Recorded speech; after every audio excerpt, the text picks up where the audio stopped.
평화를 빕니다. 안녕하세요. 안젤라입니다.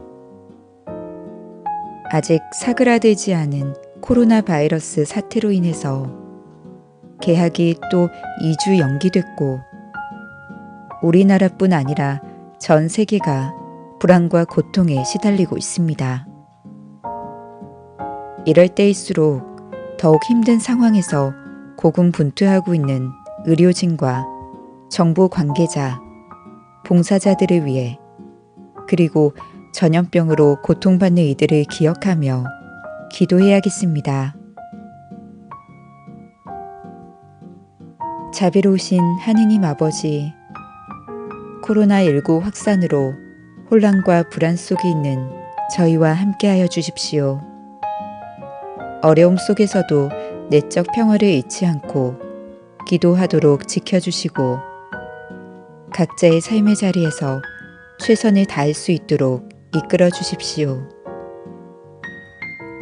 코로나19 감염으로 고통받는 이들에게 치유의 은총을 내려주시고 이들을 헌신적으로 돌보고 있는 의료진들과 가족들을 축복해 주십시오. 또한 이 병으로 세상을 떠난 분들의 영혼을 받아주시고 유족들의 슬픔을 위로하여 주십시오. 국가 지도자들에게 지혜와 용기를 더해 주시고 현장에서 위험을 감수하며 투신하고 있는 관계자들을 보호해 주십시오. 특별히 이런 상황에서 더 큰 위험에 노출되는 가난하고 소외된 사회적 약자들을 저희가 더 잘 돌볼 수 있도록 도와주십시오.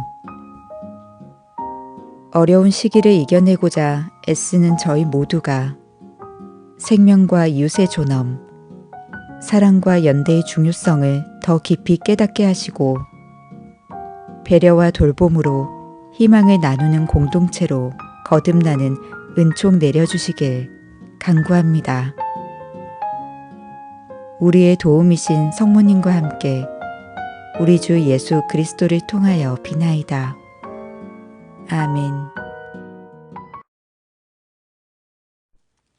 3월 18일 사순 제3주간 수요일 복음 스스로 계명을 지키고 또 그렇게 가르치는 이는 큰 사람이라고 불릴 것이다. 마테오가 전한 거룩한 복음입니다. 5장 17절에서 19절까지의 말씀입니다.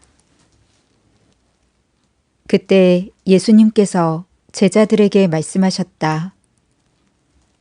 내가 율법이나 예언서들을 폐지하러 온 줄로 생각하지 마라. 폐지하러 온 것이 아니라 오히려 완성하러 왔다. 내가 진실로 너희에게 말한다. 하늘과 땅이 없어지기 전에는 모든 것이 이루어질 때까지 율법에서 한자 한 획도 없어지지 않을 것이다. 그러므로 이 계명들 가운데에서 가장 작은 것이라도 어기고 또 사람들을 그렇게 가르치는 자는 하늘나라에서 가장 작은 자라고 불릴 것이다.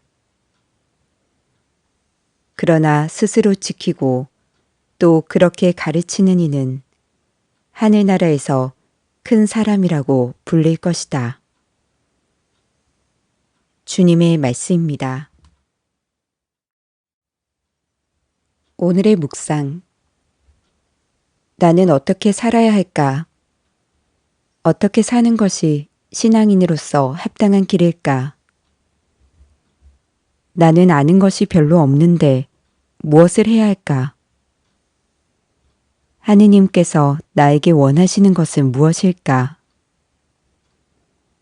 기도는 어떻게 하고 또 무엇을 실천하며 사는 것이 올바른 것일까? 성경에 나오는 인물들만이 아니라 지금 우리도 수없이 던지는 질문입니다. 율법은 이런 질문들에 가장 효과적으로 답하는 방법이었습니다.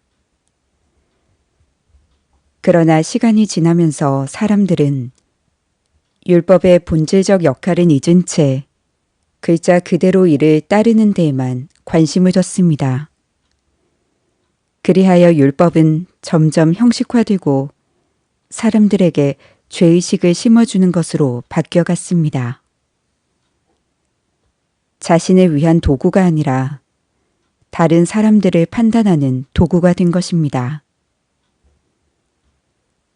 예수님께서 강조하신 하느님 사랑과 이웃 사랑에 대한 계명은 율법의 의미를 되살렸습니다.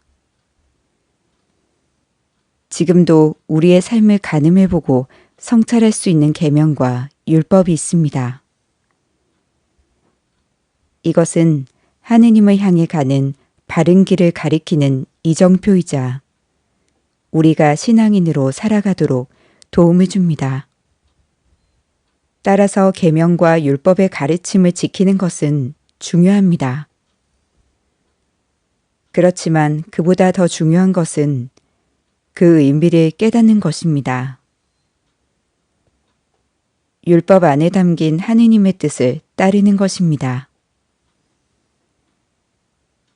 이런 의미에서 율법은 사라지지 않습니다. 여전히 우리에게 하느님의 뜻을 찾고 따르도록 요구하기 때문입니다. 스스로 지키고 또 그렇게 가르치는 이가 될 수 있어야겠습니다. 스스로 지키고 또 그렇게 가르치는 이는 하늘나라에서 큰 사람이라고 불릴 것이다. 스스로 지키고 또 그렇게 가르치는 이는 하늘나라에서 큰 사람이라고 불릴 것이다. 스스로 지키고 또 그렇게 가르치는 이는 하늘나라에서 큰 사람이라고 불릴 것이다. 생명의 길을 가르치시는 주님, 주님의 가르침을 실천하고 따르며 주님을 찬양하겠나이다. 아멘. 평화를 빕니다.